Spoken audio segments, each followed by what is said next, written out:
Everybody ready to go? Great. As chair of the Arkansas School Safety Commission, I'm going to call our meeting on August 30th, 2022 to order. Thank you all for being here. And let me just say this as well. We have done an enormous amount of work in a very, very short period of time. And I want each and every one of you to know how much I truly do appreciate all the work. Now, that doesn't mean that we're done. we're far from being done, but we have accomplished a lot, and you as a group have represented an enormous amount of passion for our kids, and I tremendously appreciate that. We have the first order of business, and then I'm going to make some other comments. But the first thing that we probably need to do is approve the minutes from the last meeting we had, which was August 16th.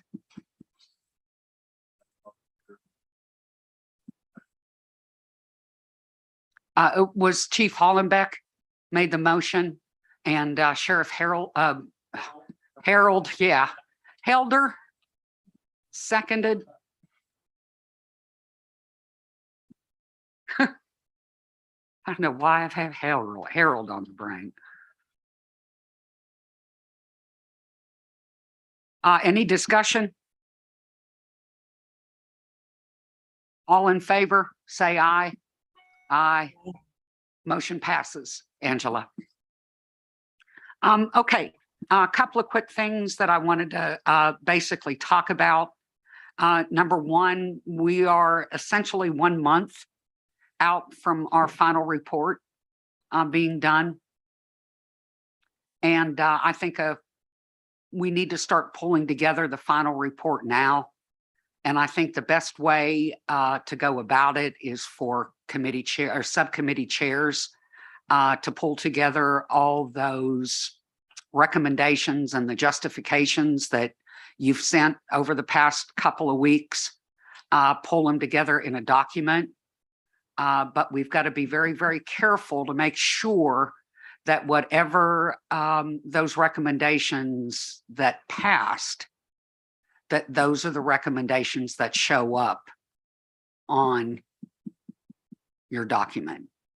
Because the sooner you can get it to me, the sooner I can start to organize it and get these all these elements pulled together.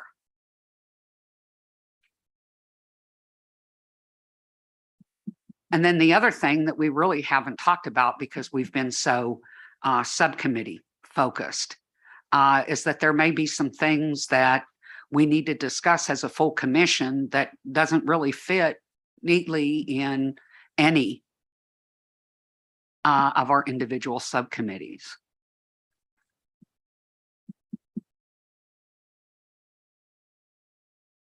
And so if anybody has ideas, of course, you know, I have a couple of ideas.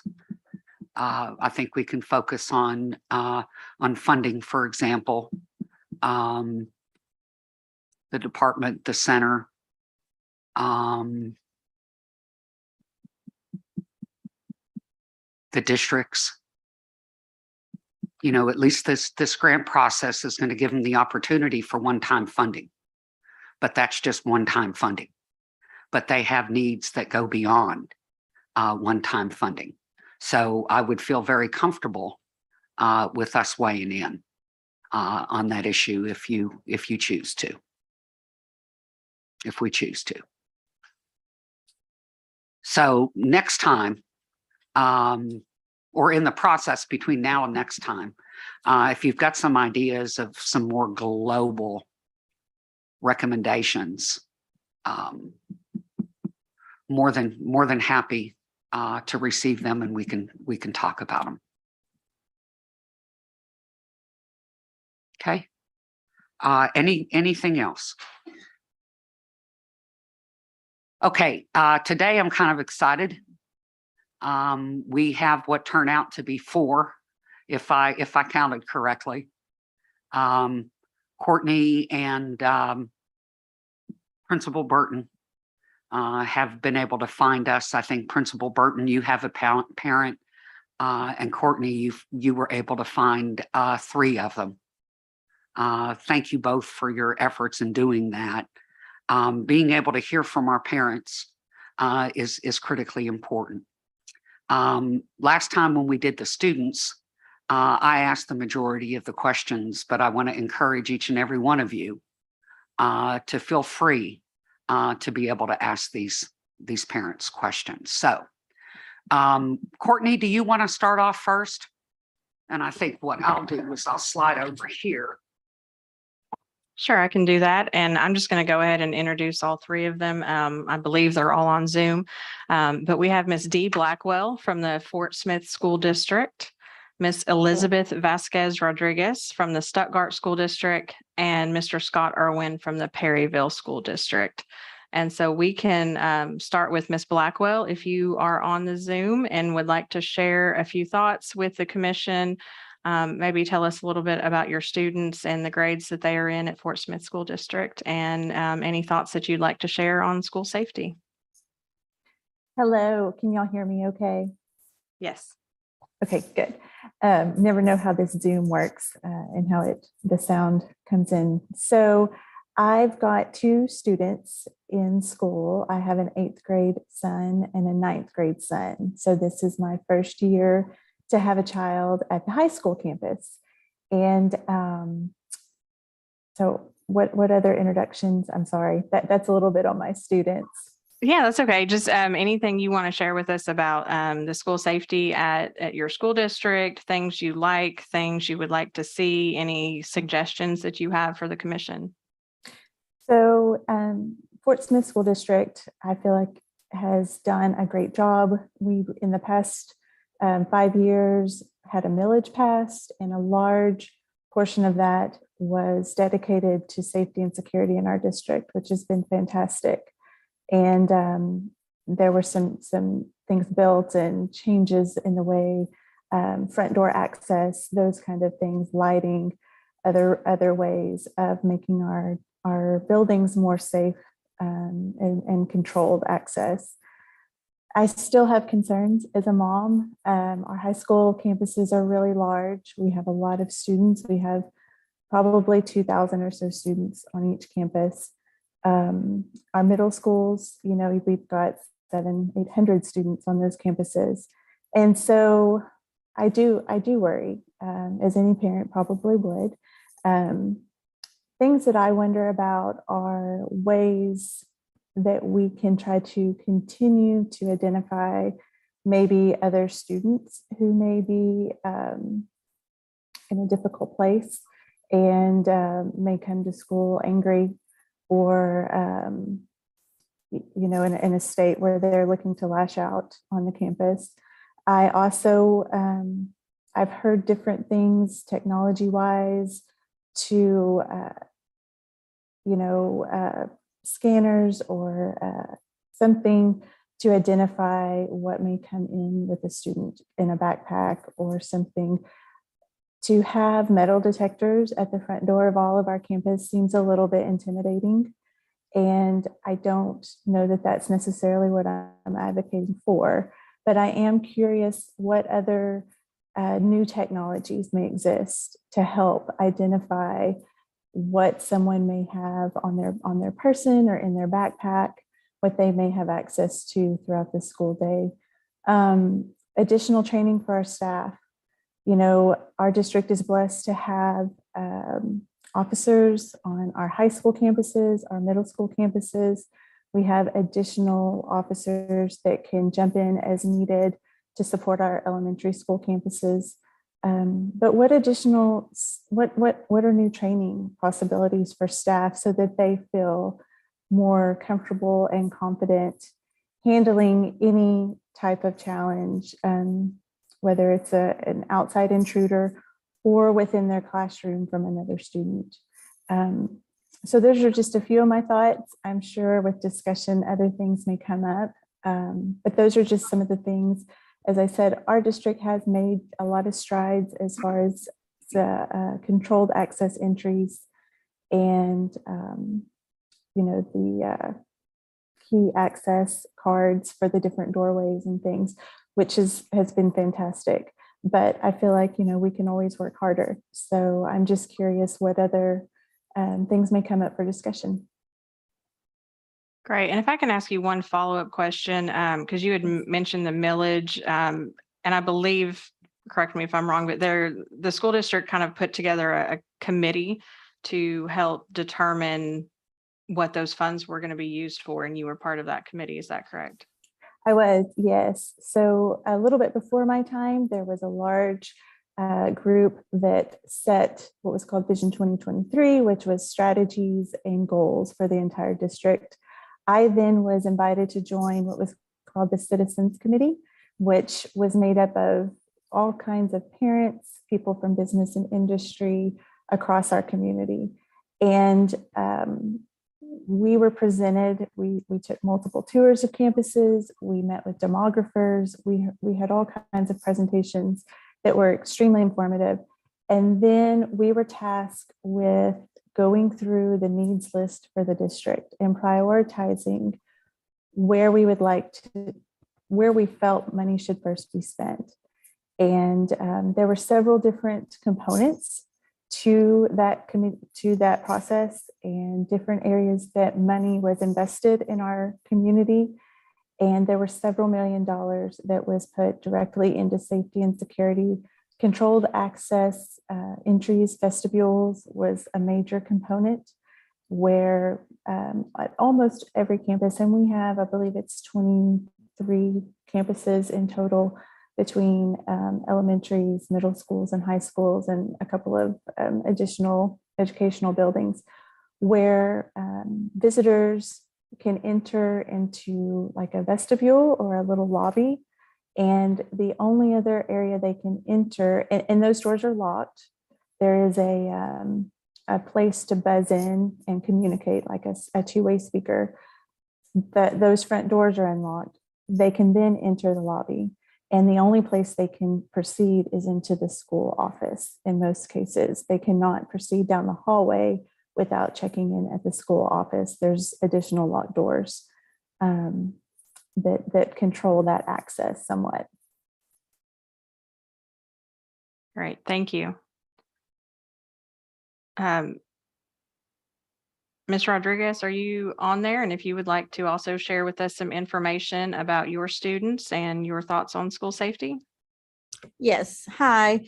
So I'm from Stuttgart. I work as the ESL interventionist for the Stuttgart School District. So I'm around all 4 buildings, the Reed, the middle school, junior high, and high school. So I have a 4th grader that's with me here at Park Avenue Elementary. And then I have a 3-year-old who goes to Holy Rose, a private daycare. So he will be here with me next year at Park Avenue. And then my Park Avenue kid will go to middle school. So at Park Avenue, we have implemented many safety protocols, no visitors. We have a number to get into the building. Everybody has their own key to get into the building. But one safety concern I have for her moving to middle school is that they have an open playground. So there's no fence dividing the street to the actual playground that they're playing in, because they see them as middle schoolers and that they should have responsibility. But that's one of my main concerns that I know.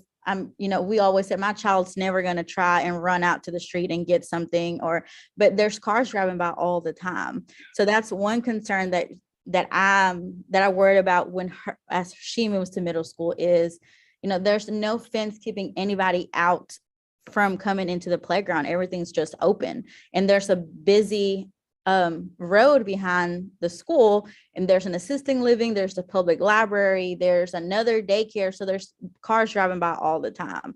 And that middle school is in between neighborhoods. So there's always traffic. So that's one of my concerns as she moves on, to see if the school district can, guard off, put a fence, something. And I know there's teachers out there watching the kids, but when you're standing near the school and you have all this open space, it's hard for you to try and avoid something, if something was to happen, for an adult to run after a child that can run faster than you if they wanted to, and onto traffic. So that's a safety concern I have. Junior high and high school, everything is pretty much you have to have a code to get in as an adult. Now kids, we have resource officers monitoring the parking garages. We have officers all around the buildings, always outside the field house, the football field, because they are older kids who have an easier access to like go to McDonald's for lunch and they're not supposed to, everything's around them. They have more people there with them, watching them as opposed to the younger kids. So that's my main thing is we're doing everything to keep everybody, to keep them safe inside the school and the building, but outside, once they go to recess, that's the problem. There's not that much outside. Yes, there's monitoring. There's the teachers do their best. They're spread out. They do all that.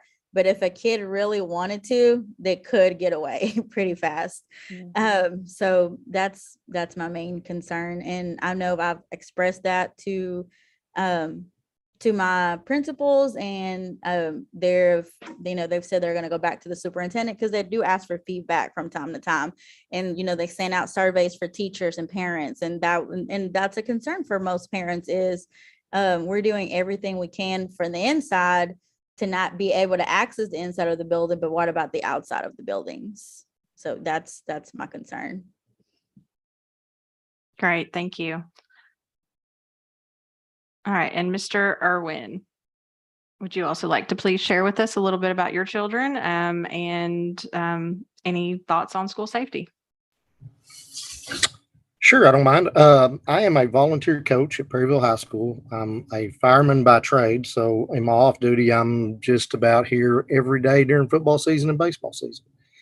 I currently have two children still, a junior and a seventh grader in our secondary school. We're lucky we only have two campuses. Just graduated one out, yay. So my last one is still to come.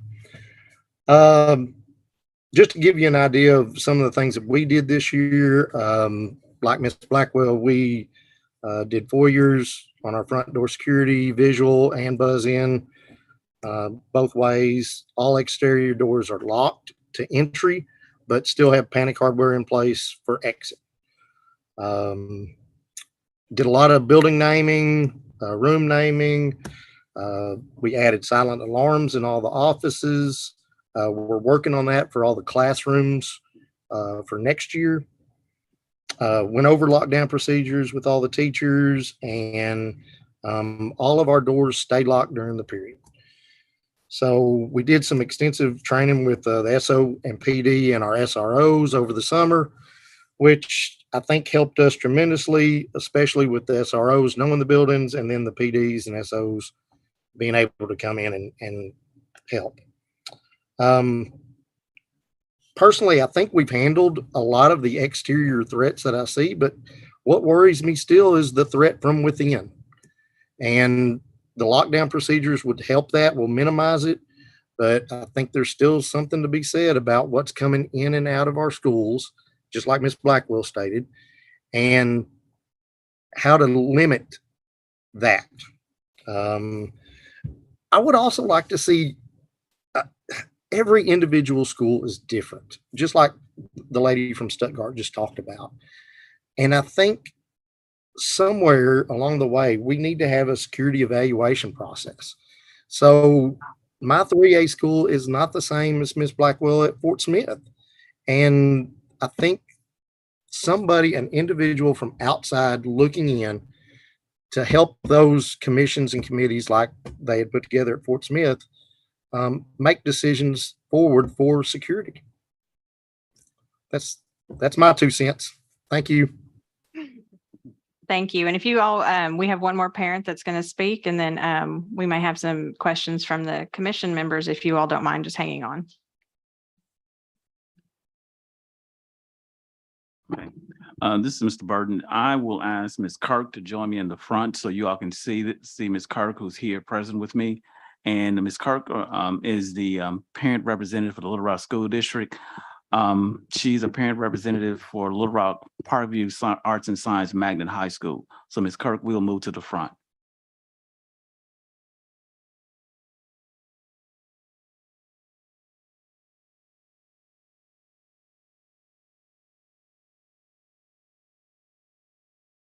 Guess I'm used to the Zoom world too. I've been released anyways.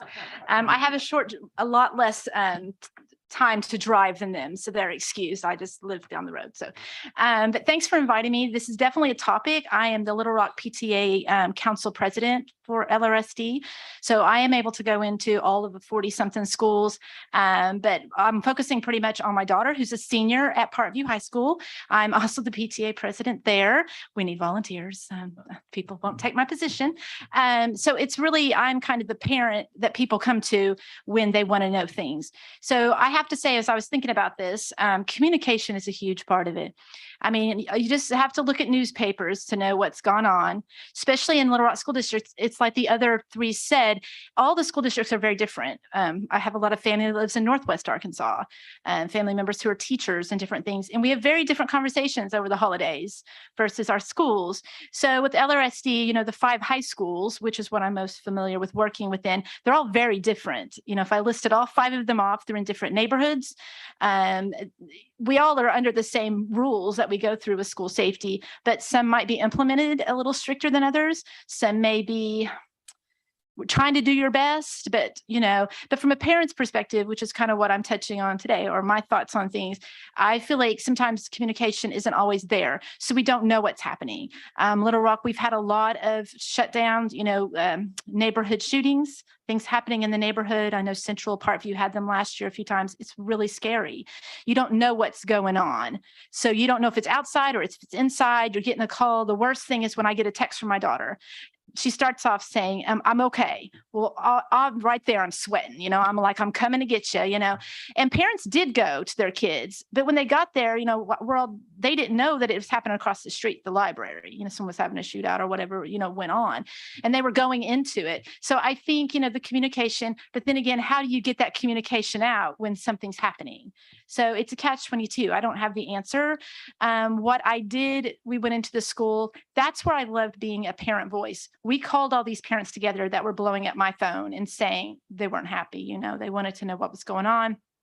Kids were getting in their car and leaving campuses. People were running into the woods. They didn't know because it happened during lunch, which is the time when we've never had a practice because they've only done it during the school, in a classroom setting. So the bell rings, you go and you do what you need to do, and those drills. So, we went into looking at training and things like that. And I think it's getting better, but, circumstances aren't always textbook.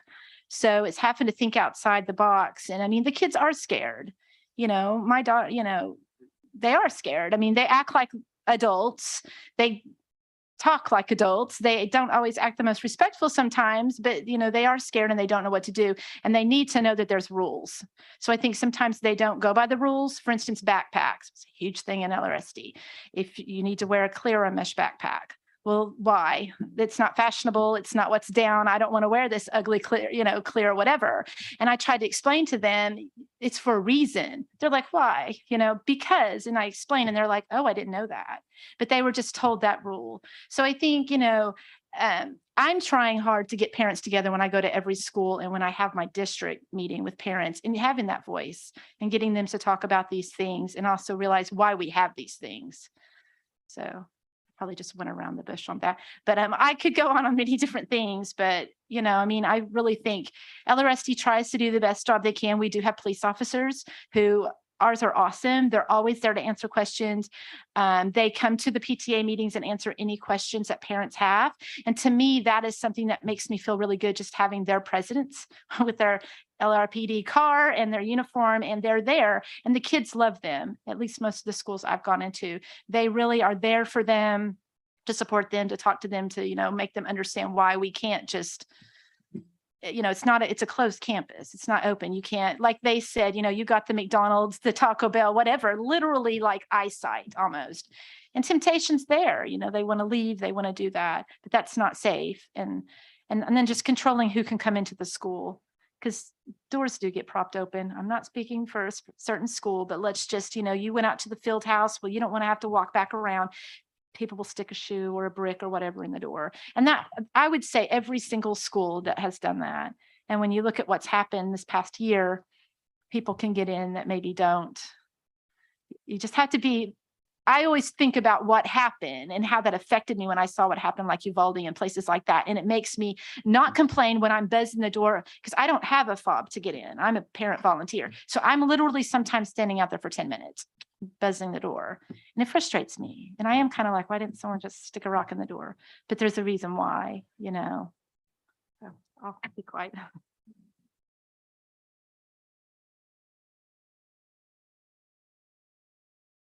Who wants to start off asking questions? Yeah, go ahead, Lori. Thank all of you for sharing, and this really is a question for any of you who would like to answer.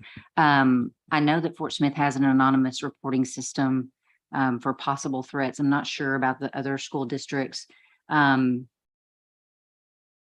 So for Ms. Blackwell, what are your thoughts about the anonymous reporting system there in Fort Smith? And as a parent, how do you perceive that? And for those of you that may not have that in your district, is that something that's ever been discussed? Is it something that you wonder about, or do you have an opinion about whether or not you feel like that would be an important thing to have for your students and for your community to report possible concerns? So I do think that hotline is important, and I think it serves a great role in our community. However, I understand what Mr. Irwin was saying about the internal threat. And, you know, there may be a student who is angry that is dismissed from school or leaves school, and someone isn't necessarily aware of the situation. And so those are still the situations that I'm concerned about. But I think the hotline is great. I think it's one more tool. And as with this committee or this commission and the conversations that you all are having, I think we can always do more and we can always do better. But I do believe that's one great tool. I think it's helpful. I think it gives both students and parents who may want to speak up, but again, they want their child or their student to not feel targeted the next day at school for sharing some information that they've heard, that they don't even know to be a fact, but maybe they've heard it and it just is something that then the district administration can look into.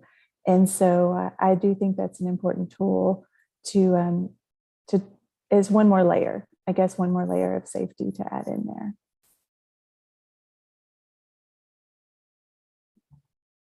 Anybody else want to comment on that? I've got a question. Oh, another comment on that. Yeah, any other parents want to comment on that? I think the internal thing is very important. I'm not sure, do we in Little Rock School District have? I would assume we do.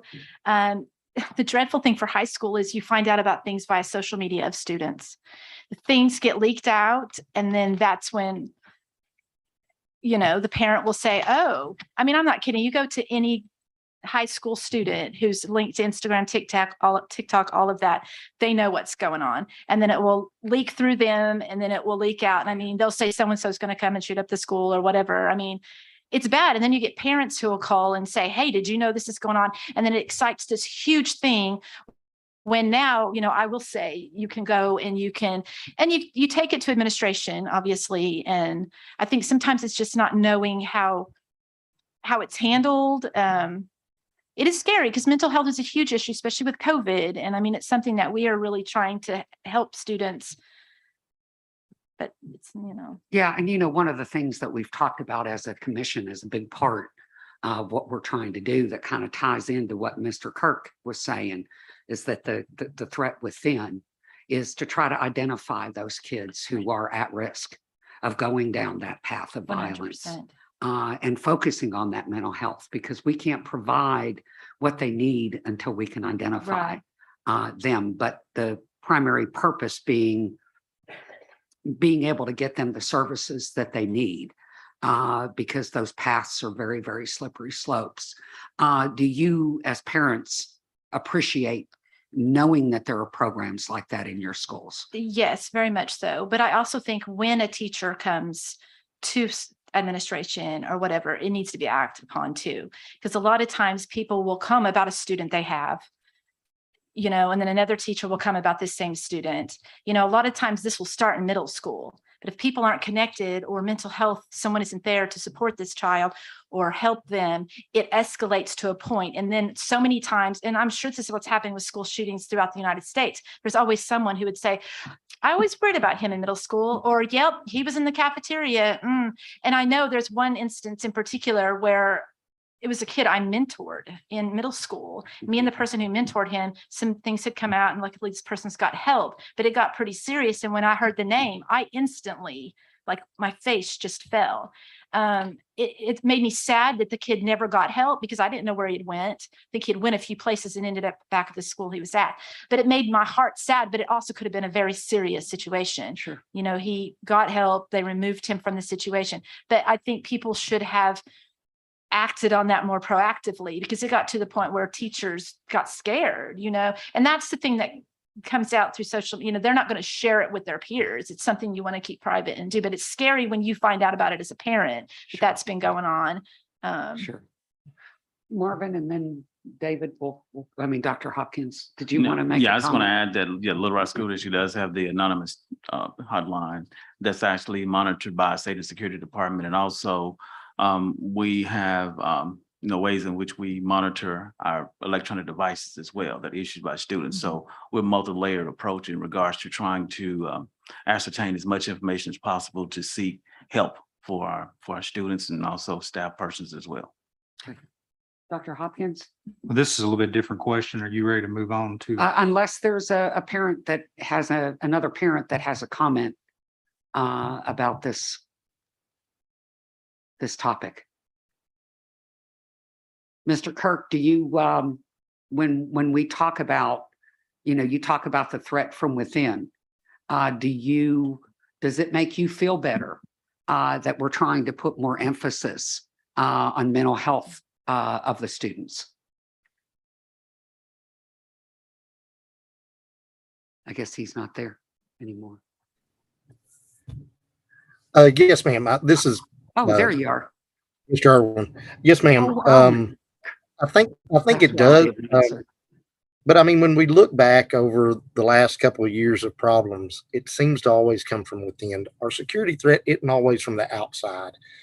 So I just worry about our youngsters' mental stability. And also, when we do identify those people, what are our chain of events that we go through to get them help? Yeah, and do you feel that your school has sufficient mental health resources for the kids? Are you informed about what's going on at your school in that respect? Well, I don't know that we're informed, but I do trust my administration to go forward with it. I just wanted to add that, and I think this is probably a challenge for most districts across our state as well as across our nation. But there are times where there's always a feeling that we need more people, right? We could have more social workers, Right. We could have more counselors, and so how do we fill that gap? Because our counselors right now at our high school are slammed with schedule changes and back to school and getting students in the classes that they need and getting their schedules aligned and getting some other responding to some other crisis in our community. And then you tack on as well, maybe a student who is having a mental health crisis. And so that's a lot to balance, and it's a lot that is already on school staff. And so those are really difficult conversations when you talk about how to fully meet the need probably in a community. We can always use more hands. We can always use more people on the ground. And, that's a big money issue. So and it's not a one time, that's going to be a recurrent cost. So I don't know how to problem solve that, but I think that mental health and having, more staff to meet that need is always an area that could get more attention. Right. Great response. Thank you. Dr. Hopkins. Yes, I would like to ask, you just looking at your school or schools in general, where do you see the issue with the greatest need for safety and security in your district or in your school? And then how would you go about addressing that? So I guess I'm asking, what do you see as the biggest issue? And then how would you address that issue in your schools?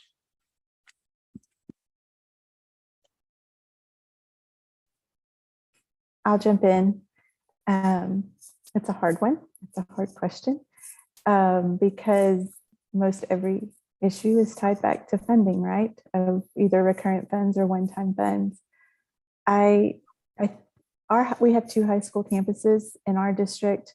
There's a lot of doors. There's a lot of access points, and you have a lot of students traveling to different buildings in their 5-minute passing period. So in the middle of the day, back and forth. And there's a lot of opportunity there. While we have made a lot of steps towards putting in cameras and securing doors after those passing periods, there's still a lot of opportunity there for someone from the outside, or you talk about threat from within, a student who has stayed home or is in a difficult state of mind would have access to that school, right? And even if those doors were locked in a controlled access situation, that student theoretically may still have access. And so I don't know that I have a simple answer there.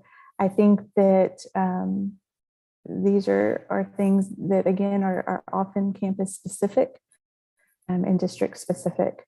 But, our teachers and our staff are the ones that are the most prevalent on the campus.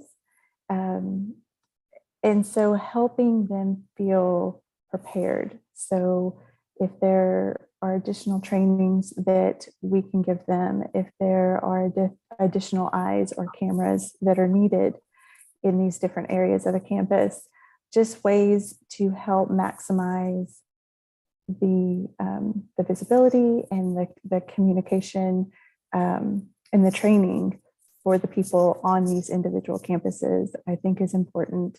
As was touched on, as well as, our doors, as much as possible, exterior doors should be locked. So just going over those procedures again and again, and having, campus administration feeling supported that they can have the time to check that and keep an eye and communication with their staff again as to why it's important that we have to keep our campuses secure as possible. But I think ways just to try to keep the hidden, maybe the hidden corners to a minimum, ways to just make sure that staff can do their job as efficiently as possible during the school day.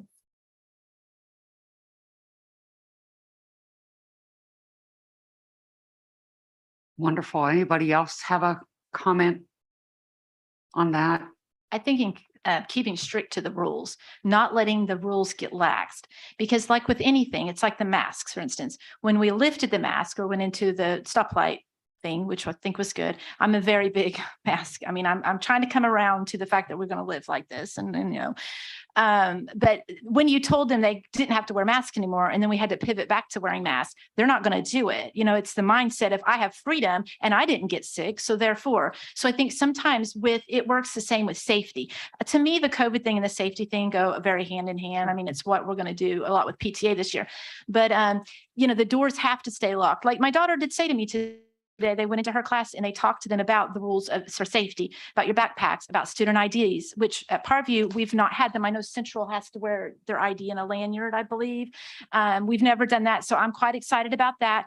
If anything, I know some people are like, well, why does it matter? How are they going to know? But to me, it's setting it's a rule, you know, everybody's wearing them, whether or not you can go up and scan everybody's or see it. It's a rule that, you know, it does deter. If you don't have one on, I'm going to see you, you're going to stand out.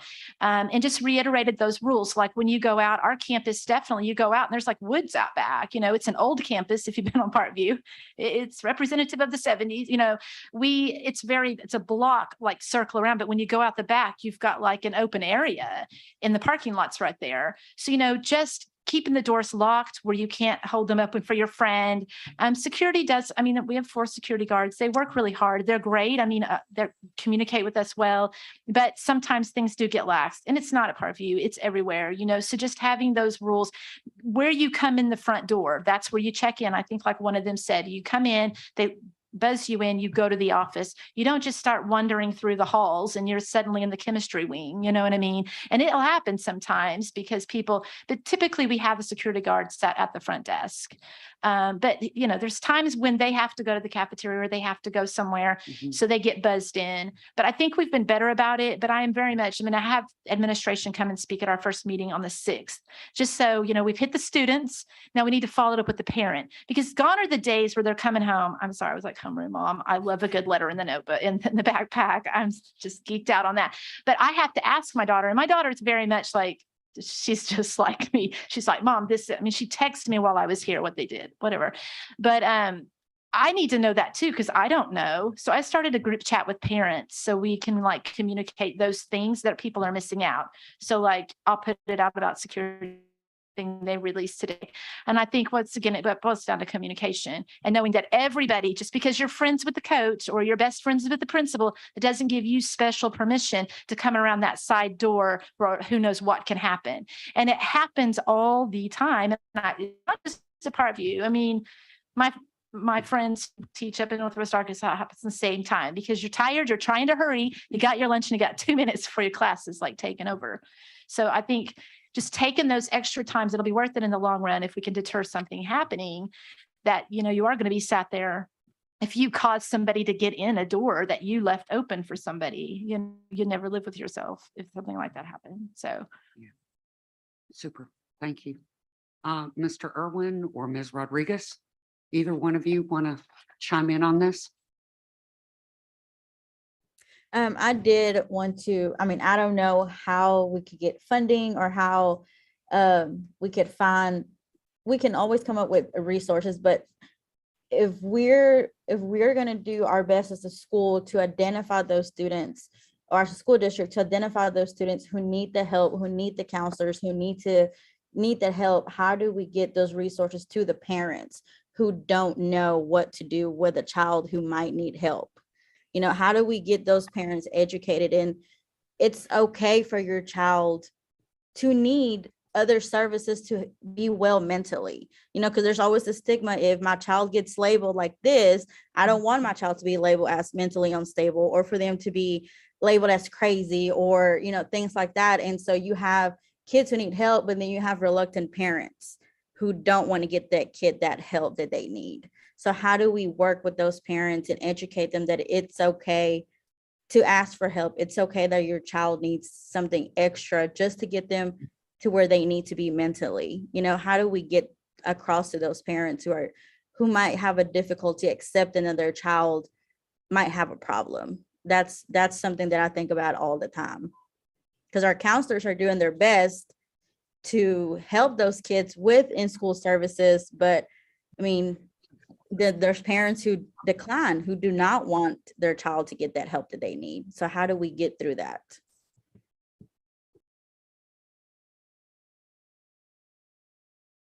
Yeah, those are very, very difficult questions. One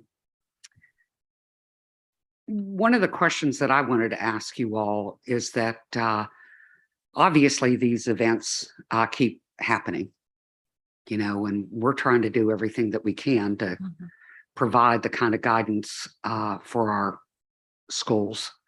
How do your kids feel when these sorts of events happen? Do they talk to you about how they feel? Definitely. I mean, my daughter started a Students Demand Action group at Parkview based off of that, because I always did Moms Demand Action, but she came to me, and I mean, all the shootings in her community and how many kids in her class, when they're discussing things, have either been affected by it directly or know someone who's been affected by gun violence. So it really has opened many, many conversations for us regarding safety. And I think just having kids be able to talk about it and feel safe. But it is scary when you see, even me, when I see those things happen as a parent, it just, you almost have to go home. I mean, it's very powerful. I'm sure it is.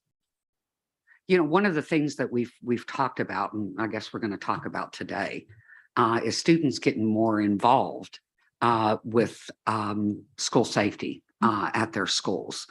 And, you know, you talked about the whole issue of non-compliance, being able to leverage basically what would end up being peer pressure to help ensure that that compliance is there. And so I also wanted to pick your brains a little bit on either one of those questions as well. So I do have a thought, and this has been a recurrent thought to me for years. When you have a student, maybe in elementary school or in middle school, and this student is identified as a bully, either a bully or the recipient of bullying, those are all opportunities, I feel like, for intervention. And I believe that that should carry through all the way as long as that student is in the district. And part of that, to me, feels like a frame shift of thinking, and this may feed back into compliance. Instead of your child being labeled as a problem or being labeled as bad, that student's identity becoming, I'm just a bad kid.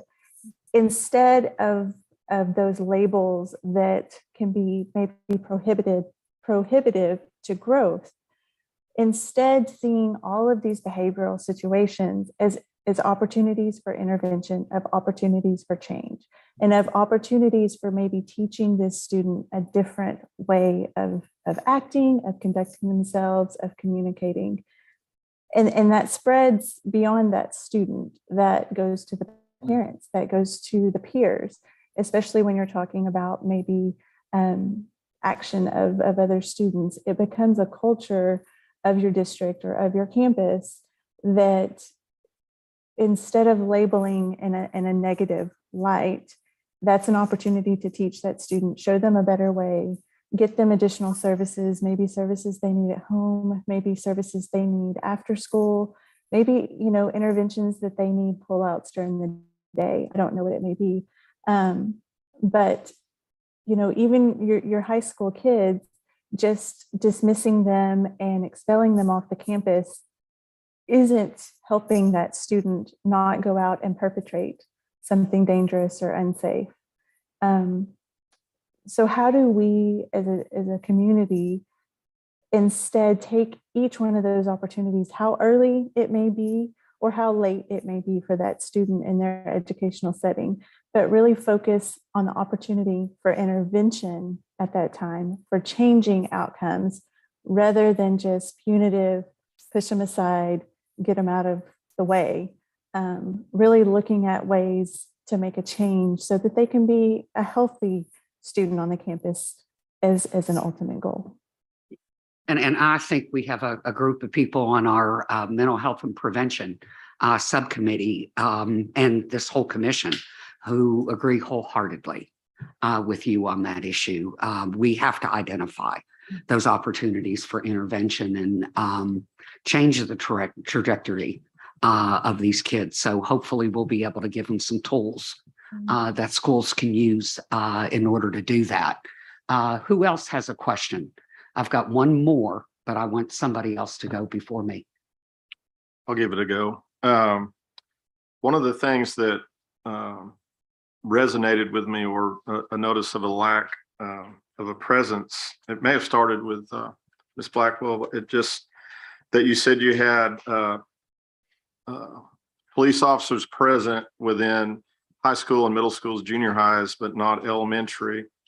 Mr. Irwin indicated high school, middle school, but maybe there wasn't an elementary responsibility. I couldn't quite understand that. And then perhaps you had indicated your involvement's more with the high schools. I just wonder overall, it seems to be that our elementary schools are kind of not in that hierarchy of a presence of law enforcement and or security. And I'm just wondering, I think the only person that I heard that might be a decision maker was our school board member from Fort Smith. I just wonder what your thoughts are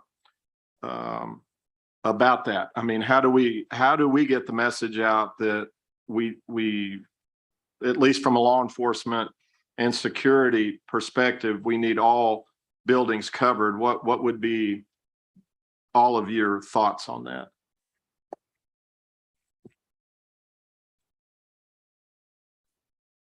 I'm happy to jump in, but I would like other members to jump in as well. So we have 8 full-time RSOs in Fort Smith. We have 2 part-time officers, and then we have 2 leaders or department leaders, chief and assistant chief. And so we have, I believe it's 2 officers permanently at each high school. We have 1 at each middle school, and then we are able to have a couple that float or go for support or move around the district as needed. Our district also has a great relationship with our city PD and the county officers as well. Yes, I agree with you. In a perfect world, it would be wonderful to have officers assigned to all 18 elementary schools. However, I think we can also appreciate the price tag that would be tied to that, plain and simple. And that's another recurrent cost. And so I do think that would be, I think we can always use more hands and more folks. There's lots of great opportunities, but that would just be a lot of salaries to cover. And I'm not a law enforcement expert. Certainly, I don't know that would be the best use. If an elementary school has a daily need for an officer on campus, I can't speak to that. I can see where for parents that would be a conversation they would be interested in knowing more about. As a parent, I certainly would be interested in knowing more about that. But that's definitely beyond my scope to be able to analyze just how efficient, that would be for every single elementary school campus.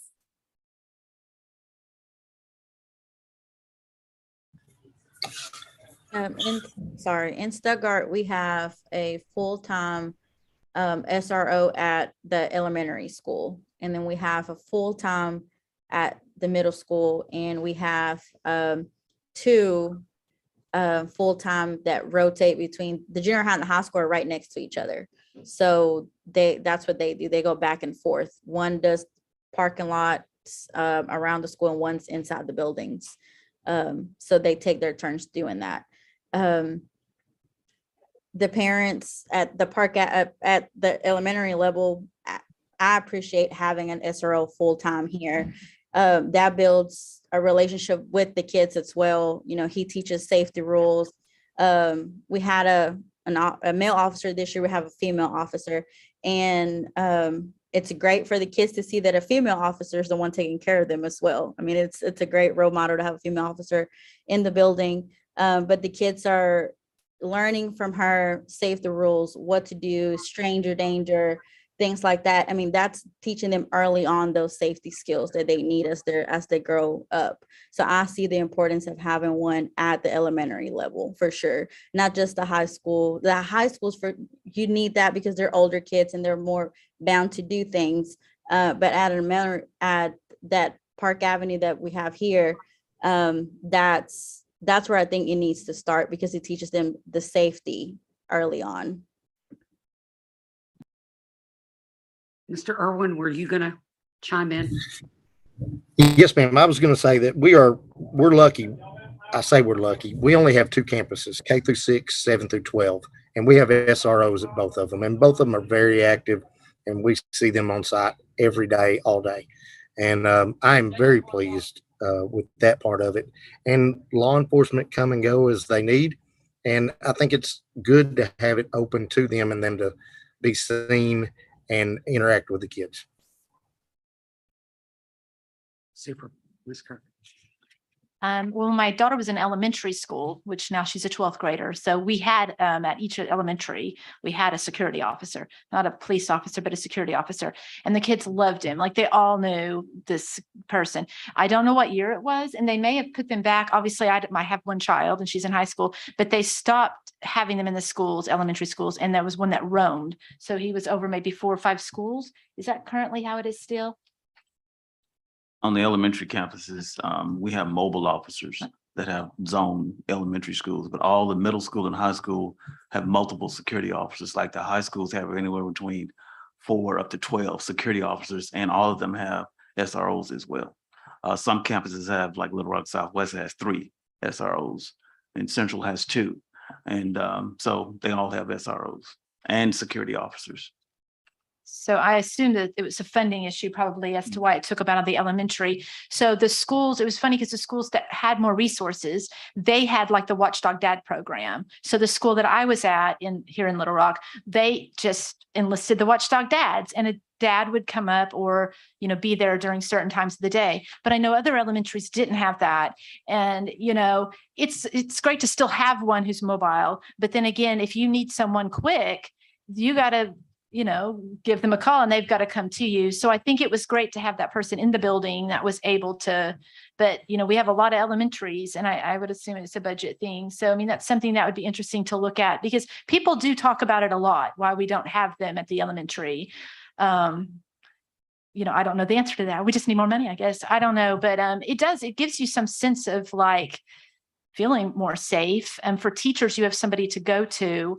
And they were always right at the door. There's just something about, you know, if someone's going to buzz on it or someone's going to try to do something, they're going to be a bit more deterred with the guy sitting there at the door, whether he's, you know, even though he's not a police officer, he's an official person. And the kids thought they were like police officers. You know, they might as well have the badge and the whole full works, you know, and they would be officer, whoever. I mean, to this day, my daughter was on like the school safety team. They were the ones that got to line up with the officer and let people out of the car. So it goes back to what they were saying about engaging the kids in things, because at a young age, everybody wanted to be the school safety officer. They got to wear the fluorescent vest. It was a super cool thing, and it made it not a fearful thing, not a thing that, you know, I know you got to middle school and they had the respect of it, and I think they were more of serving offices in the school and stuff. So I do think starting in elementary school and working on those things and destigmatizing, but of course it is different areas of, especially Little Rock, it's going to be different. You know what I mean? You're living in different areas. Some schools are more of a community school, or some schools are magnets, which take in big areas. So, yeah. Well, but also I want to add this, it was partially part of funding, but also just a staffing issue.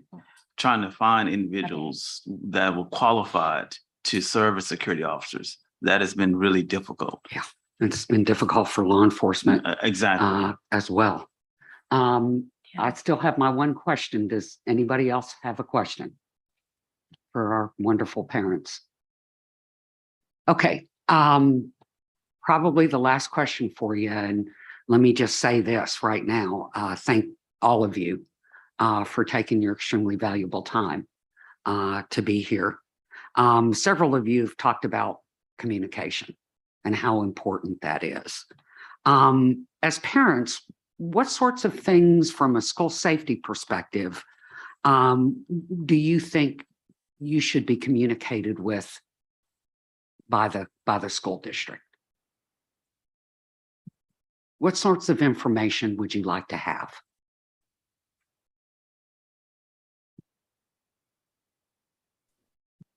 I'll jump in. Please.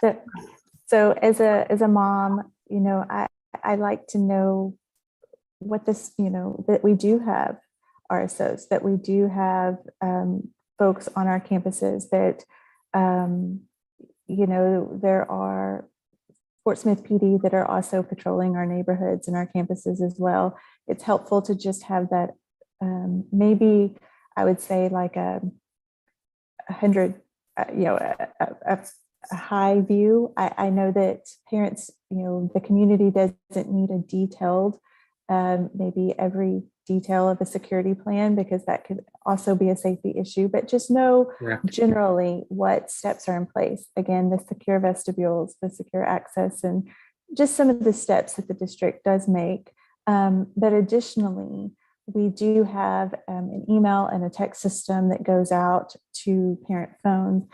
Anytime there's an event on campus, I think it's helpful to let parents know that the district's on it. You're responding when it's an all clear, the students are safe, what steps are being taken. Because again, our students have cell phones in their pockets. And if they're on lockdown, or, if there is some commotion on campus, they see extra officers pulling up out front, they have a fire alarm that goes off, they are going to text their parent, caregiver, just as quickly as they can. So I think it's important that those text messages can go out in a way that doesn't create panic. You certainly don't need 100 parents showing up at the front door, but just to communicate that, the district is responding appropriately, actions are being taken, and, students are being put in a protected space, or are responding to the fire drill, whatever it may be. So just as much transparency and open communication that can be safely shared, and as quickly as it can be safely shared.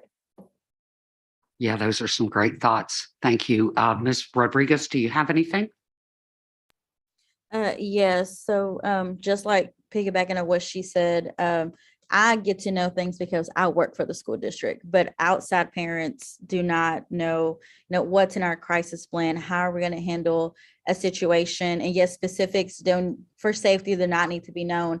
But if I didn't work in the school system, I wouldn't know, if there's a fire, where do I go pick up my child? If there's a tornado, there's an evacuation, like where do I need to, who do I need to contact next to find out where, if I didn't work here, I would not know those steps, and I don't know who I could ask. So maybe just give that information. If you have questions about the school safety, this is the point of contact where you can ask these questions. Even use this as when you have those parent involvement meetings or PTA or PTO meetings, these are things that could come up as, if you want to know more, we have this night for you to come and find out more information. Administrators will be here. You can meet the SROs, things like that, just to get the parents more involved.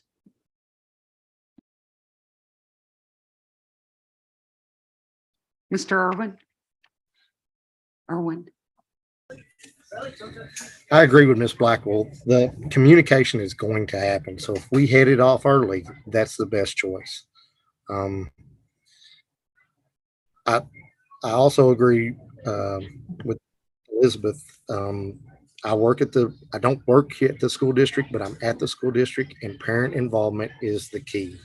I mean, I can't say that enough. If those parents know those teachers and have inquired enough, they will find out those things.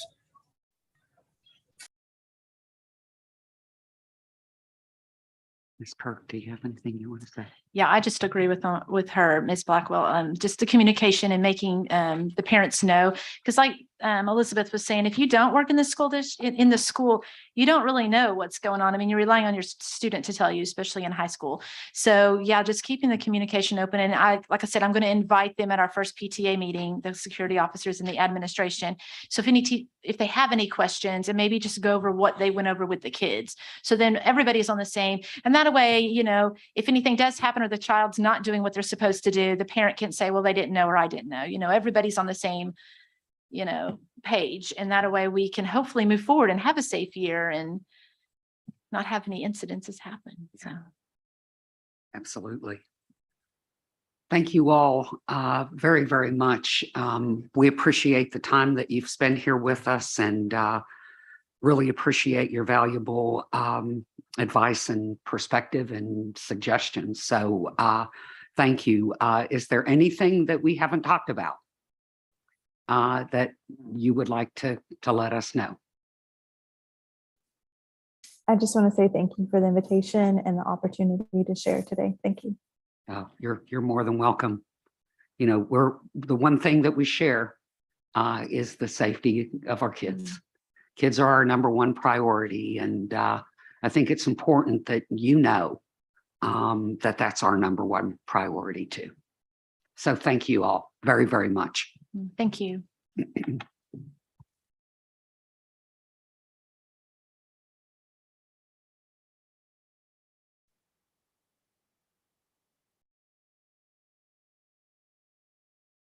Okay, musical chairs.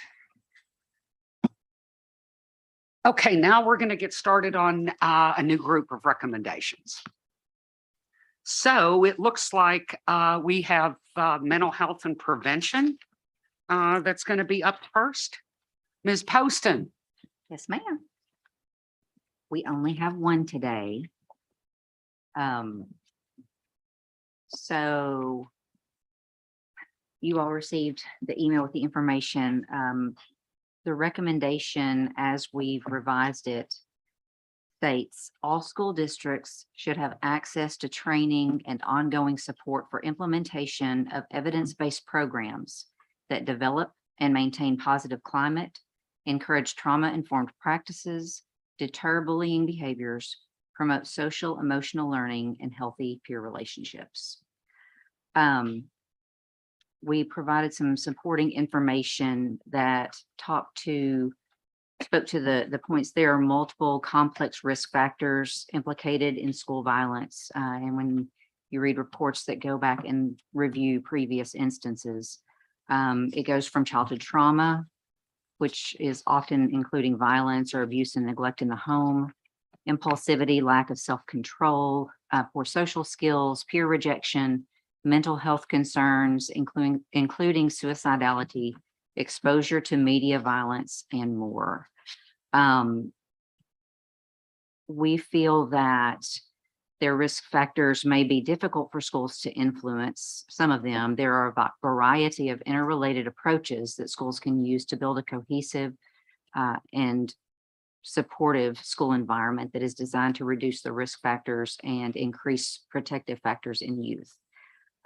Social emotional learning programs can build important self-regulation and self-control skills, as well as social skills such as conflict management, social problem solving, anger management, and coping with rejection and disappointment. We all know and have heard a lot about trauma and the impact it has on both our students and our adults in the building, and having trauma-informed approaches to children and the issues that they face help them to respond differently. And it helps our teachers and our adults in the building feel like they know how to respond to situations a little bit more in a useful and helpful manner. We know that positive school climate initiatives focus on helping students feel a sense of belonging and can build trust between youth and adults. There's also evidence that restorative justice approaches to discipline can support a positive school climate, as opposed to zero tolerance policies that run the risk of further marginalizing children already at high risk.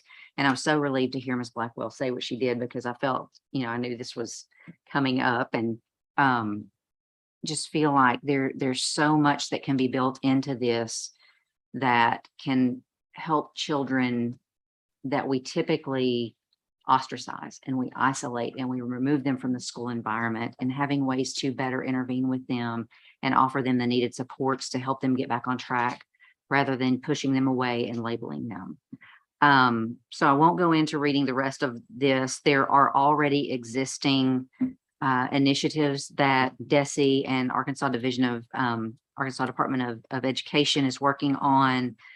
Those are all grant funded at this time, or funded through COVID monies, but we will be, hopefully looking at some ways to help schools continue to have access to these trainings and the support. There's just a lot of exciting stuff going on in the state in this area, and we just hope that that continues and is supported long term.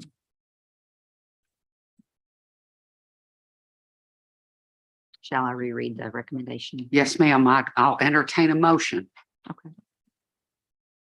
The recommendation at this time states, all school districts should have access to training and ongoing support for implementation of evidence-based programs that develop and maintain positive climate, encourage trauma-informed practices, deter bullying behaviors, promote social emotional learning, and healthy peer relationships. I second. Sheriff Helder seconded. Ms. Poston made the motion. Angela, Yes, I did. is there any discussion? Angela, would you take the roll call for us, please? Yes.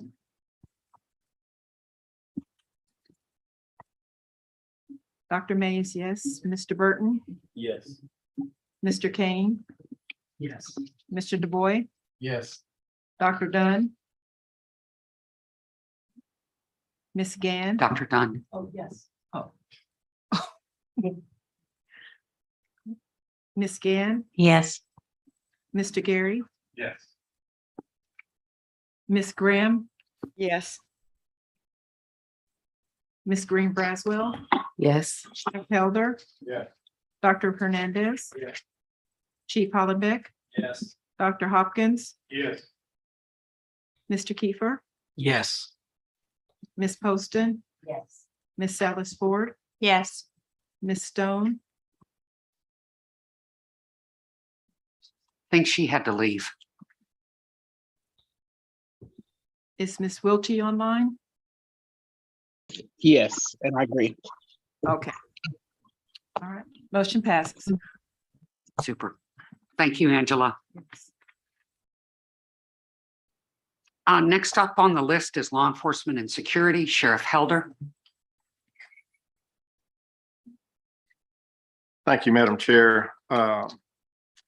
Our recommendation for the commission is that school resource officers should have instant access to certain equipment in the event of an active killer situation. Each SRO should have within their go bag at a minimum the following items: level 4 body armor, ballistic shields, ballistic helmet, forcible entry tools, medical first aid trauma kits. It is imperative that officers assigned to serve in our schools be equipped with the up-to-date tools used when called upon to respond to an active killer. Upon review of the Virginia Tech attack, where the attacker chain locked a door, not having the right equipment to mitigate those circumstances created a lengthy delay in engaging the suspect. Also in Uvalde, Texas, even though the door was unlocked, law enforcement officers believed it to be locked, and precious time was wasted trying to locate breaching tools. We've seen in recent school attacks, suspects are using assault rifles and other high-powered weapons. Consequently, there is a need to give first responders instant access to ballistic shields and helmets to protect themselves as they engage the attacker or attackers. Sadly, we've learned that in attacks in Sandy Hook, Virginia Tech, Uvalde, and other incidents, those that were not killed instantly bled to death as they await trauma treatment. So, Madam Chair, our recommendation, although at this point does not have a funding mechanism, I hope that it will receive favorable consideration from the commission to move forward and to find a mechanism for funding.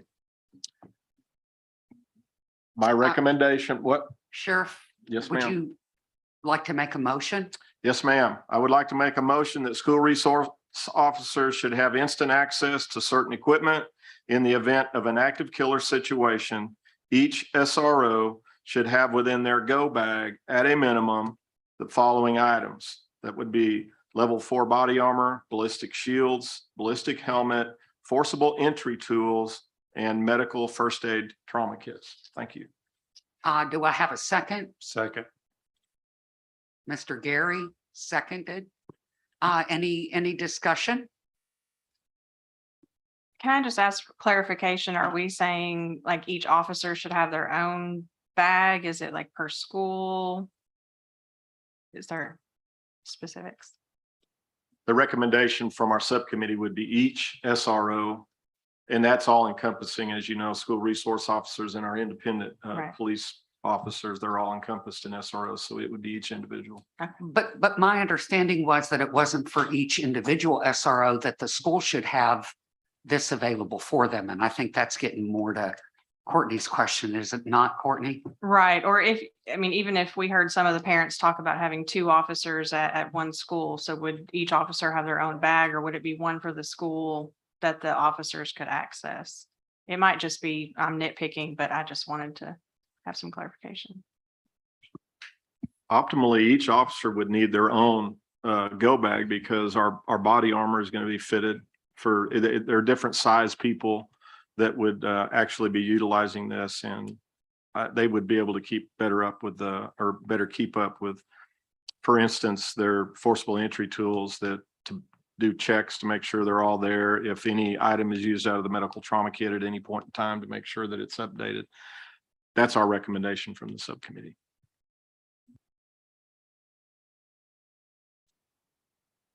Because when you throw in ballistic shields, kind of complicates it a little bit for me.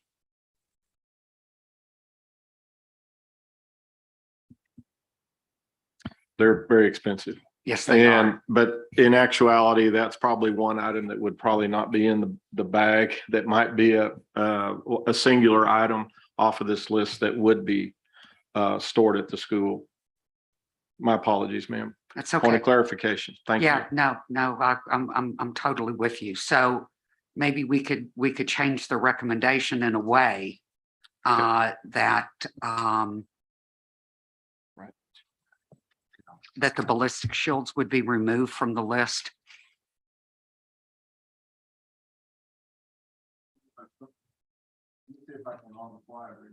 Yeah, you can do, I know you can.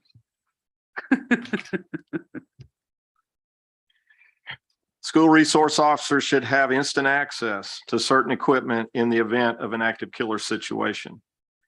Each SRO should have within their go bag at a minimum the following items: level 4 body armor, ballistic helmet, forcible entry tools, and medical first aid trauma kits. We further believe that each school should have, for school resource officers, instant access ballistic shields, period. Is that close? Yes, sir, you did great. Thank you. That's my recommendation. Is there a second? Second. Any additional discussion? Okay, Angela, let's take the roll call, please. Dr. May, Yes. Mr. Burton, Yes. Mr. Kane, Yes. Mr. Du Bois, Yes. Dr. Dunn. Yes. Ms. Gann, Yes. Mr. Gary, Ms. Graham, Yes. Ms. Green Braswell, Yes. Sheriff Helder, Yes. Dr. Hernandez, Yes. Chief Hollenbeck, Yes. Dr. Hopkins, Yes. Mr. Kiefer, Yes. Ms. Poston, Yes. Ms. Salas Ford, Ms. Stone, Ms. Wiltie. Yes. Motion passes. Great. Thank you, Angela. Good job, Sheriff. Next, and you don't have anything more than just this one, correct? Okay.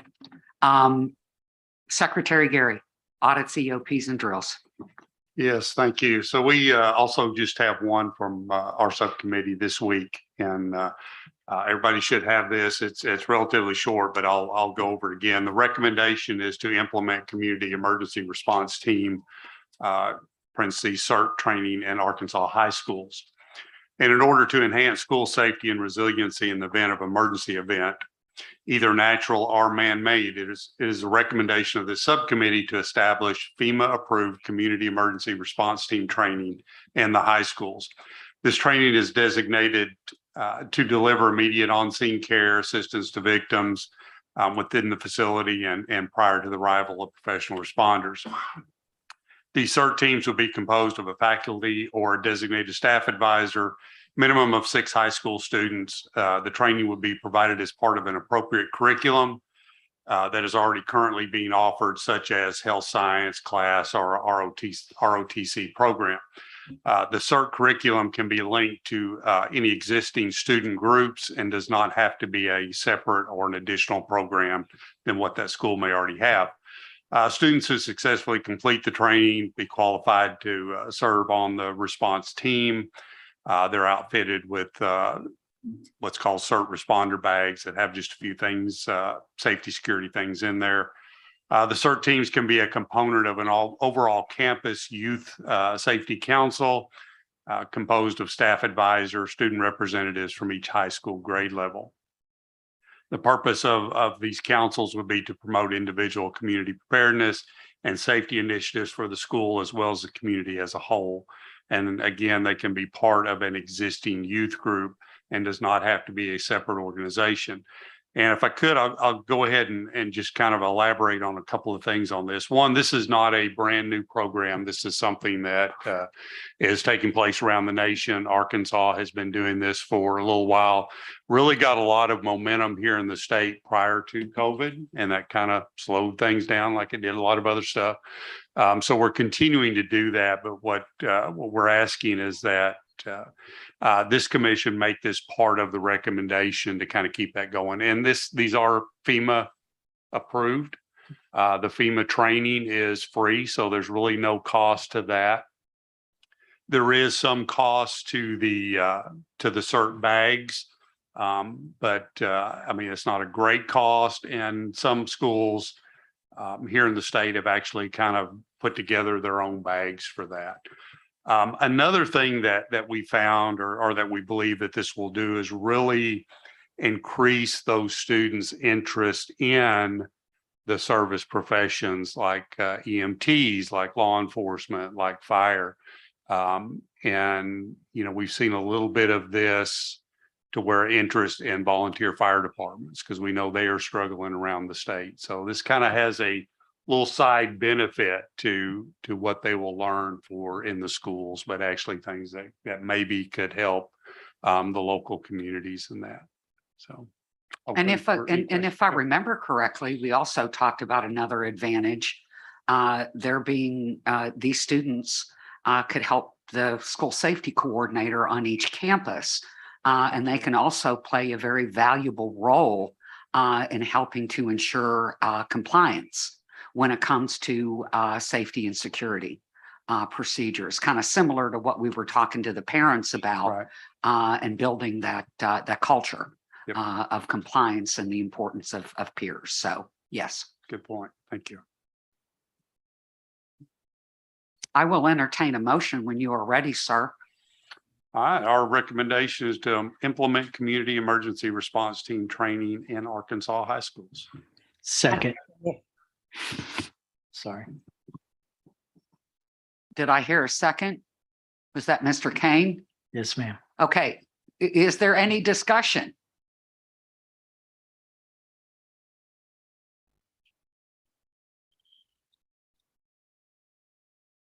Hearing none. Angela, would you take the roll call, please? Dr. May, Yes. Mr. Burton, Yes. Mr. Kane, Yes. Mr. DuBois, Yes. Dr. Dunn, Ms. Gann, Yes. Mr. Gary. Yes. Ms. Graham, Yes. Ms. Green Braswell, Yes. Sheriff Helder, Yes. Dr. Hernandez, Yes. Chief Hollenbeck, Yes. Dr. Hopkins, Yes. Mr. Kiefer, Yes. Ms. Poston, Ms. Alice Ford, Ms. Wiltie. Yes. Motion passes. Great. Thank you, Angela.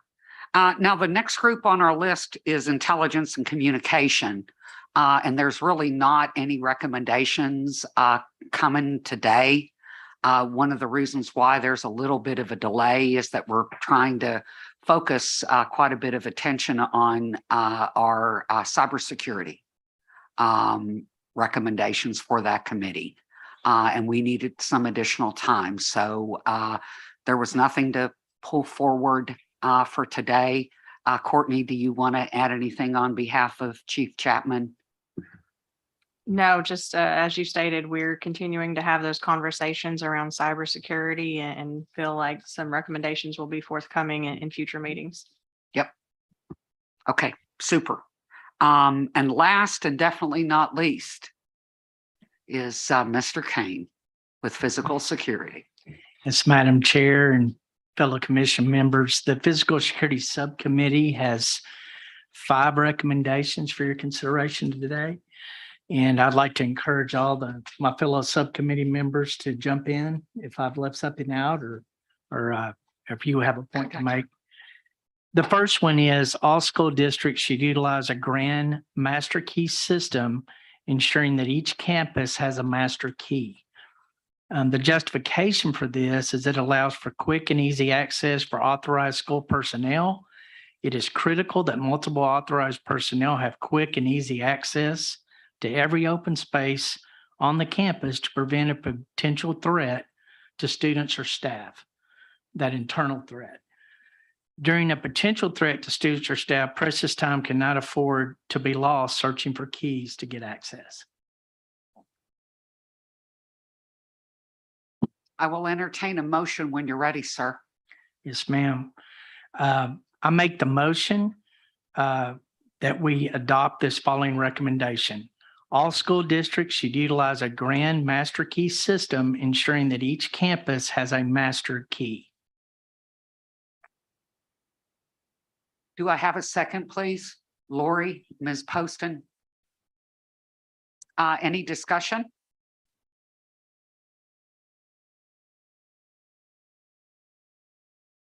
Angela, ready for the roll, please? Okay, Dr. May, Yes. Mr. Burton, Yes. Mr. Kane, Yes. Mr. DuBois, Yes. Dr. Dunn. Ms. Gann, Yes. Mr. Gary. Yeah. Ms. Graham, Yes. Ms. Green Braswell. Yes. Sheriff Helder, Yes. Dr. Hernandez. Yes. Chief Hollenbeck, Yes. Dr. Hopkins, Yes. Mr. Kiefer, Yes. Ms. Poston, Yes.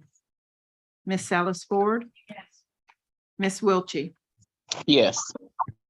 Motion passes. All right, the second recommendation that Physical Security Subcommittee has before you today is similar to the first one. It states this: every district provide a master key access to local law enforcement for use during a critical incident. The justification for this recommendation is it allows for local law enforcement to gain access to the school as quickly as possible in response to a critical incident. Each district needs to decide how best to provide the master keys to their local law enforcement. Precious time cannot afford to be lost searching for keys to get access. And according to the Texas House Investigative Committee report on Uvalde, there were several quotations in that report that talked about the authorities looking for keys. Now, I will point out that even though precious time was spent trying to find a master key, the door was actually unlocked to the classroom. But however, this is still a potential risk of losing valuable time.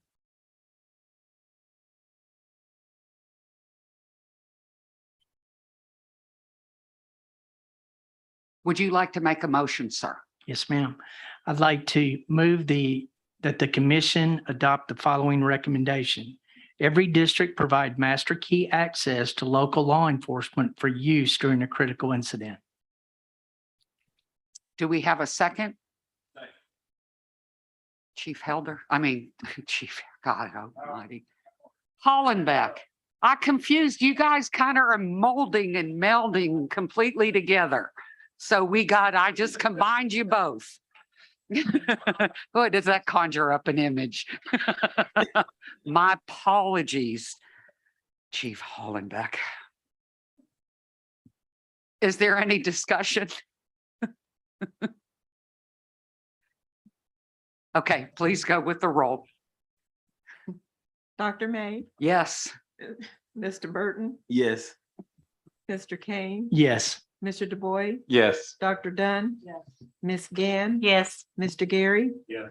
Ms. Graham, Yes. Ms. Green Braswell. Yes. Sheriff Helder, Yes. Dr. Hernandez, Yes. Chief Hollenbeck, Yes. Dr. Hopkins, Yes. Mr. Kiefer, Yes. Ms. Poston, Ms. Salas Ford, Yes. Ms. Wiltie. Yes. Motion passes. All right, the third recommendation before you is the following. District campuses need to protect any glass that allows vision or access into the classroom from the corridor. The justification for this recommendation is that any glass between the corridor and the classroom provides accountability for students and teachers during a normal school day. And that goes back to what the parents were talking about incidents inside or threats from within. However, the purpose for installing shatter-resistant film on the glass is to provide protection from threats outside the classroom. Shatter-resistant film on any glass at a classroom door or window is the most economical product to deter an active shooter from gaining access into a classroom. Would you like to make a motion, sir? Yes, ma'am. I make the motion, the commission approve the following recommendation. District campuses need to protect any glass that allows vision or access into the classroom from the corridor. Yes, ma'am. Could you use your microphone, Dr. Dunn? Thank you. Yeah, so what does that mean exactly when you protect this glass with a film? It prevents it from shattering From- all at once, and it slows down the intruder from entering. So what it will do is the film keeps it from just shattering to where if they fire a shot, and y'all back me up on this, but that it just instantly breaks into pieces where they're able to just put their hand inside and unlock the door. So it buys more time for law enforcement SROs to get there. Yeah, and it also provides a way that if that door is locked, happens to be locked, that they could maybe shoot out the glass to be able to find a way to unlock the door and to get in the door that way, correct? Yes, ma'am. So you just look at the doors here, document, Mhm. the side, is just use the side. If it's not shatter resistant, then they can smash the window, retract, unlock the door. So it's a film that helps the glass to maintain most of its integrity, so it doesn't break. It does not allow access inside.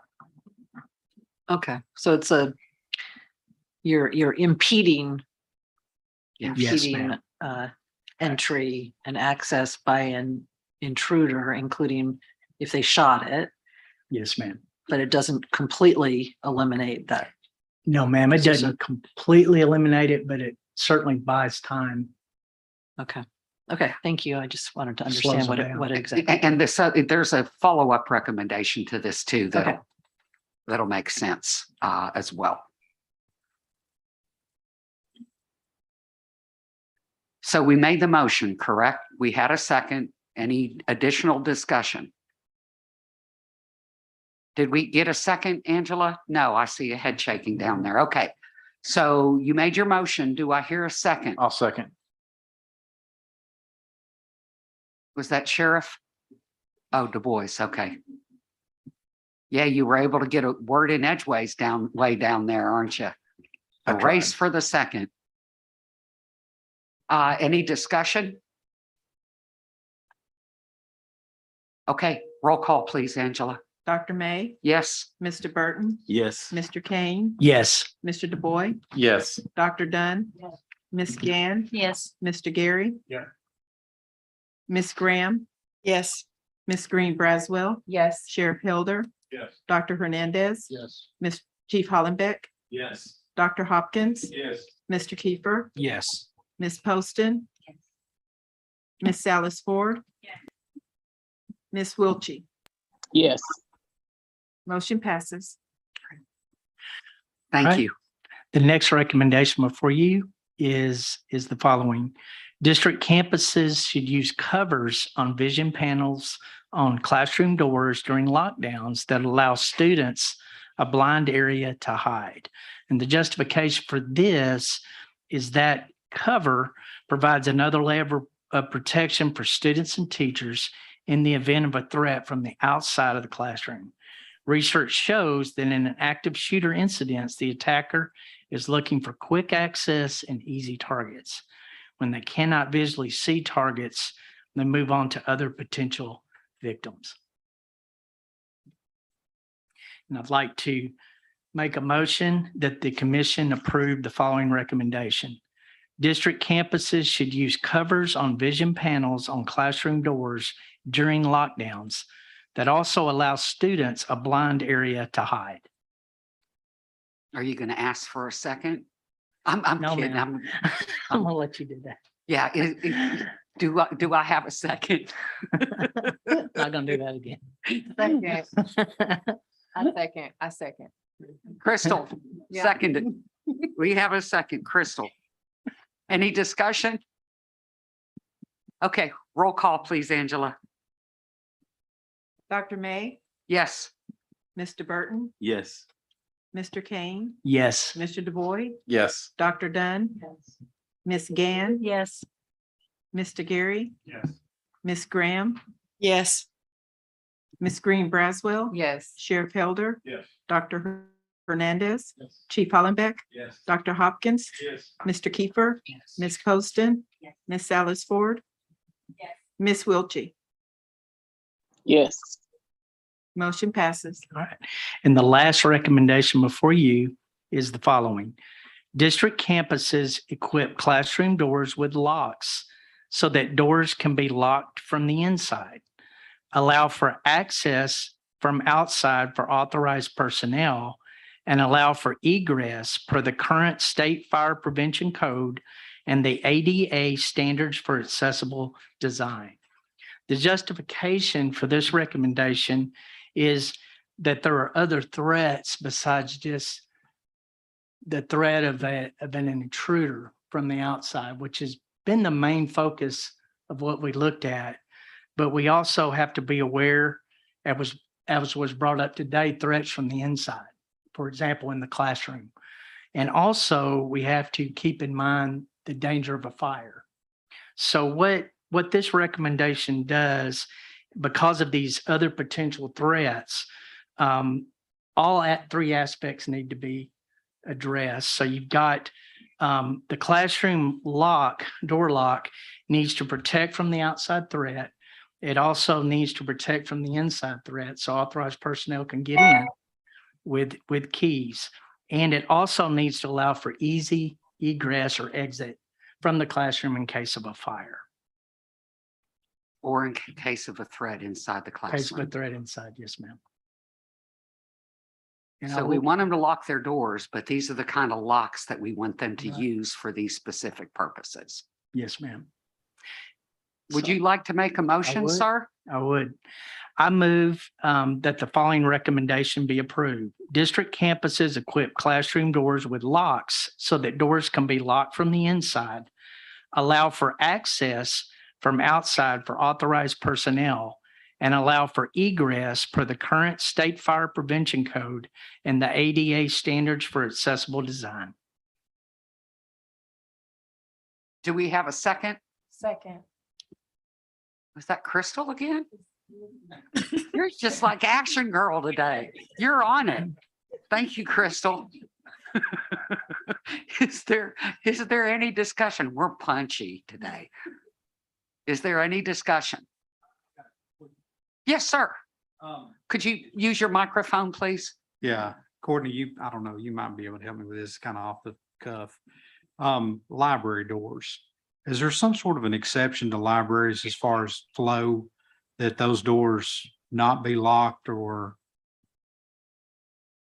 I bet, and I haven't had a chance to really research that. That just recently came up when we were discussing this in our district. And anyway, I was just gonna ask. Because they're not generally occupied. Well, sometimes they are, sometimes they're not. Sometimes there's classes in them, sometimes they're not. I could see if it is not occupied by a class, that it'd be open for flow. But if a class was in there. Would for- it be for a considered a reason- classroom then? Yeah, I guess in a sense that it would. So So- anyway, it's just something I'll need to look into for my Okay. district. Okay. And I guess a similar question for me, Tim, is on, remember we talked about the adjacent classrooms and the doors in between? Yes, ma'am. Those would be subject to the same kinds of locks, would they not? Yes, ma'am. Yes, ma'am. And that, I'm glad you brought that up because that's something our subcommittee is going to address. And Okay, in so the you're going to future, I've do a got it on the separate list. recommendation for that? yes, ma'am. Okay. We just haven't wanted had to. time to discuss that one yet, but we are Okay. going to dive into that. Okay, well, I'll tomorrow, most certainly probably. give you all some time. Yes, ma'am. Couldn't get into the sixth recommendation. No. Well, they have 8 for next Not time. yet. I'm kidding. Yeah, Okay. we may have 6. Any additional discussion? Angela, would you take the roll, please? Dr. May, Yes. Mr. Burton, Yes. Mr. Kane, Yes. Mr. DuBois, Yes. Dr. Dunn, Ms. Gann, Yes. Mr. Gary, Yes. Ms. Graham, Yes. Ms. Green Braswell, Yes. Sheriff Helder, Yes. Dr. Hernandez, Yes. Chief Hollenbeck, Yes. Dr. Hopkins, Yes. Mr. Kiefer, Yes. Ms. Poston, Ms. Salas Ford, Ms. Wiltie. Yes. Motion passes. Great. Okay, that's all the formal recommendations we do have. Secretary Gary is gonna, if you all remember, we had a recommendation from a citizen that got actually introduced through the public input email that we had set up, and Secretary Gary is going to talk about that. Sure, thank you. So the recommendation, as I remember it, was that floor plans be visibly posted in every hallway. So we had a discussion about that at subcommittee, and it's possible that the person making that recommendation wasn't aware that there's already legislation that requires floor plans to be available to law enforcement and first responders. So in the subcommittee, we felt like that pretty well took care of getting those emergency personnel there. There was also some concern that was brought up by actually some of the school officials on the subcommittee that if those were floor plans with classroom numbers were displayed there in the hallways, that could assist somebody who had some bad intentions more than it could really help the first responders, since the first responders already have access to those floor plans. So Okay. we made the determination not to go any farther with the recommendation on that. Okay, super. Thank you. And Sheriff Helder, I got it right. Did you have something you wanted us to talk about? Are you referring to me? Well, yes, I've separated the two of you at this point. Well, in keeping with what you were talking about, certain topics may not fit in any specific subcommittee. Something that I'd like to throw out for future discussion is what do we do with this report once it's finalized? We did it in 18, and I know that there were processes, and it might be good at some point for you to tell us exactly how that's disseminated. I mean, based on legislation and whatnot. But here's my thought. What would be wrong with, as part of our recommendation, to ensure that the superintendents are clear on the recommendations, that they in turn are required to share our final report with their school board members, and to advertise it even more so as an open meeting with the public, so that everybody is on the same page as far as what are the recommendations. You know, parents, I would say by and large, are concerned with the overall safety, but I don't know that they actually know what we've recommended. And I think it would then give them an opportunity to have dialogue with their school staff, superintendents. Where are we at? How are we doing on these things? Because as we all know, the majority of what we do are best practices. They're not requirements. But I think that that's just one of my points of frustration. I think that if we can ever figure out a mechanism by which we can share this message broadly, then we will gain even more momentum as to what it is that we're recommending. So I don't know where we go with that from here. You all may think I'm nuts. I don't know, but I thought I would just break the ice and maybe hear from. That you did. Yes, ma'am. We're good at it. I don't think you're nuts. Oh, and it's recorded now. Somebody doesn't think you're nuts. But I want you to look right here. Thank you. But would you like a second opinion? I was going to recommend a second opinion. Well, so are you are you suggesting that there be a recommendation for dissemination / marketing? Or requiring that the superintendents have certain actions, right? Yes, that was my initial thought, and I don't know if there's already a mechanism in place that had required that with 18. I don't know. No. But I think that, yes, I think it should be a requirement. Otherwise, we don't know how far it's going to be disseminated. But I think if we required it, at least at that level, then we just are guaranteed that not only are the school staff, superintendents, and everybody aware, the school boards would then, technically they hold the purse strings, right? I mean, so then that group of people is involved, but furthermore, the parents. I'm just thinking about a section at the end that would be essentially our dissemination plan. And I don't remember if you had that in the 2018. No, we didn't. Or if, and I don't know if No, there's, we didn't.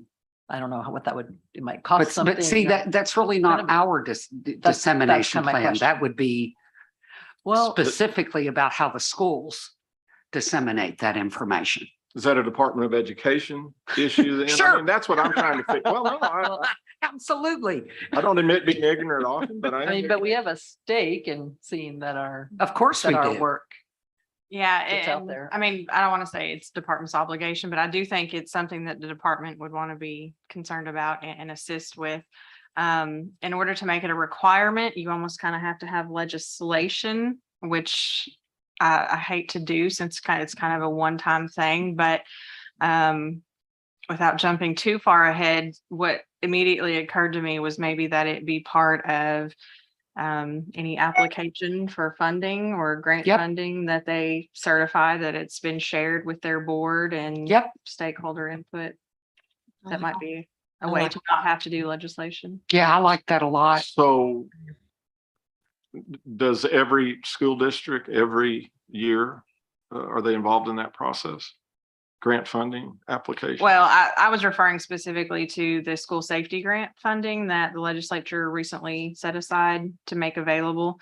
So again, that would be more of a one-time thing. If you wanted it to be an annual requirement, school board, help me here, Mike, school board members are required to get annual school Yes. safety training, right? Yes. We might, if you wanted it to be annual, it would need to be legislation, and that could be part of that. But aren't school boards currently required to have a certain amount of that be school safety? Right, that's what I was saying. You could specify that it be on school safety and include discussion of the recommendations of the commission. Right. if you And wanted it to be if I specific. may, and I think that's a great suggestion on the grant. Mhm. But I also want you all to know that the whole issue about what we take forward, if anything legislatively, is kind of handled with that other group called this School Safety Committee. That is DESE School Safety Committee, and I chair. As a matter of fact, we're going to have a meeting tomorrow afternoon, and we're going to start discussing some of these things. So that's how we handled it last time, as far as the dissemination and trying to decide what went further, and then have, discussions with obviously superintendents and other key stakeholders and legislators, and decided what we wanted to put in those bills. So, Well, I would say as far as disseminating it at a board meeting to the board and make it in a public way. You know, I'm very supportive of that. I think this information needs to get out, and I think that's a great way of trying to do that. We have an annual public meeting that schools are required to do, so it could be something that might be plugged into that that we could utilize. Yeah, and that as I a do know platform. the School Boards Association in September. They're having their Yes. their training, and I have been invited to talk about the recommendations. So that's going to start on the 15th. Mhm. So I think I'm going to do the 15th, 22nd, and 29th.